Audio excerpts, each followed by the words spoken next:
Hello, ladies and gentlemen. Today, I'm going to be talking about a new feature I implemented in my browser, which makes it more tolerant to human mistakes in HTML. Um, how did I implement this? To be fair, it was way easier than what I expected. You just sit there and you think about it, and you go through some planning on a paper, and to be fair, it gets you really far. And it did get me really far, I should say it. Like 10 to 20 minutes, and I took my first strategy, my initial strategy of compiling HTML data structures into some sort of GUI elements to something that's more tolerant. And how does it work? Well, this is what I'm going to show you in this video. Before starting though, I just want to say this video is not going to be a coding session, and I know in my community page I posted that I'm going to be uploading a new type of videos. I mean a new theme like that I kind of came up with in the past, I don't know, two weeks, yeah, something like that. The video is, I'm working on it. It's just, it takes a lot of time for me, but I will surely get it up. Hopefully in 1 to 2 to 3 weeks. I don't know. It takes a lot of time, I should say. So I don't know. No promises though. But I surely will start making them because they're really fun, and I personally learn a lot, and you personally learn a lot as well. So there's a lot of benefit in just working on those kinds of videos. I'm not gonna spoil what they are about, but you will see. You will see. They're epic. That thing aside, let me start with how I implemented this more tolerant version of HTML. So if we go to, let's see, git log, and if I check out to the previous version, inside of which I didn't include the fix to make it more tolerant. If we go to media, homepage, so this is an example HTML, and I will make a minor human mistake to see if it tolerates it. This is the more intolerant version. I'm saying again. So make all. Let's see what happens. You can see now that if we go here and vim homepage.html. So this is how the HTML structure looks. We have li, h1, and then other garbage. But this is how it looks here. We have, it skipped the next tab. And it didn't include it in the li. But for some reason it's here. Now that's interesting. Why is it here, you might ask? Because my algorithm will always go to the, let me show you. If you go to node subparsers li or ul, sorry, it will take all of its children and it will bake them into some sort of, you know, output box and stuff. But if we then go to parse.c, this is what's going to happen. For every node, it will then, and no matter what will happen, it will go inside of its children and enumerate them as well. So this is what's really happening here. This is the problem, because it skipped this part because it didn't find a matching text node. It just found h1, which contained a node, but it didn't but like this was the blocker, you could say, and it just skipped it. But then after skipping it, after creating this whole thing, the broken algorithm enumerated to its children to the whole structure and found h1 and then output it here. So that's why it results here and not inside of there, because this one is really just a broken, the algorithm's fault, and this one is because the HTML is not tolerant. So what I did to solve this, two problems at the same time. Let me check out to the to the time when I solved this, which was literally an hour ago, I guess, maybe less. if we have this now, and if I change this to h1 now, you will see something interesting happens. Okay. You can see it actually works because I solved the problem. I guess it's kind of buggy here because the dot is here and it should be here, and yeah, not here. But the thing still works. In this case, they're not bullet points; they are numbers, but we can change them to bullet points. UL, UL, and there you go. They're dots. In this case, it works, but with numbers, it doesn't, because it will. This is a separate thing than this. You can see I can't highlight more than that, and I can highlight more than this. So, what's going on here, you might ask? Let me show you actually. How I solved this was through a layer of another layer of recursion. Recursion, oh my god, it solved this in such a simple way.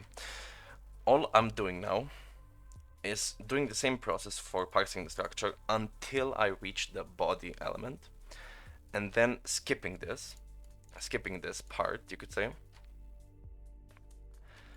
and skipping this part after I reach the body element, and when I reach the body element, it will start to enumerate, to convert all of the body element and all of its children in another kind of way. We can find this by going inside of the parse node here and actually parse.h. You can see I added more subparsers. Subparser for body tag, subparser for text tag, for ph, okay, and for li, So those three. But why? Now, because this is how it works. The second it reaches the body element, it will go enumerate all of its children and then return. But wait, to enumerate all of their children, for each child, the child will enumerate all of its children. But wait, then for all of those children, every child will have to enumerate its children. So that's how it works. It goes using recursion. It doesn't go to like some specific way, like take first child, which should be text, and if it's not, break. You know, it goes with recursion, which solves this problem perfectly. But how did I solve this? Because you have a lot of cases and you have a lot of ways that something can go wrong. Let me tell you. I set up a basic example which for now worked. The basic example is text tag, which is literally just text that you write inside of p. For example, you have the p tag, and then which is classified as a p node, and then its content, which is text, which is classified as text node. And this text node will be converted to a basic JTK JTK label. I can even remove this. I don't know why it's here. And in case it's an empty string, it will just ignore it, because I had some bugs with empty strings, because it included empty strings as nodes, like end lines and such, the HTML parser, but I got rid of it. Now, after we have a basic example, for example, now we can look at how the p tag works. It will go to all of its children, and for every child, it will parse the child and append it to the output node, and then the output node will just return, and it's a box. And then it will call this parse node, which you can see the recursion now here. It parses, and it parses every node using the same function. For example, we had an example where it was like p and then text inside. It will call parse node, and then it will find, okay, the child is lxb tag text, so it will call this function, and then this will return a JTK label, and then this will return the JTK label, and it will append it to the JTK box. In H example though, we have the same thing, except it will add a class, so that it's actually a header. It results as a header with bigger font and a bolder font and so on. Same thing for b tag and I tag. It just calls recursively all of its children, and not recursively all of its children. It will loop through the children, and for each, it will call parse node to parse it. The body tag, I left this one out, but it's literally just parsing the body, so going through all of its children, and that's it. Then just outputting the node. So you can see that we have a lot of boxes going on here, and yeah, unfortunately, I don't like the idea of having so many boxes, but I guess that's the only solution I came up with for now.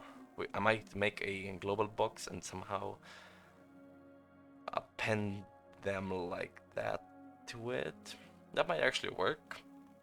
I'll have to think about it, but for now, I like the idea of just having boxes for every output node and, having them isolated, you could say.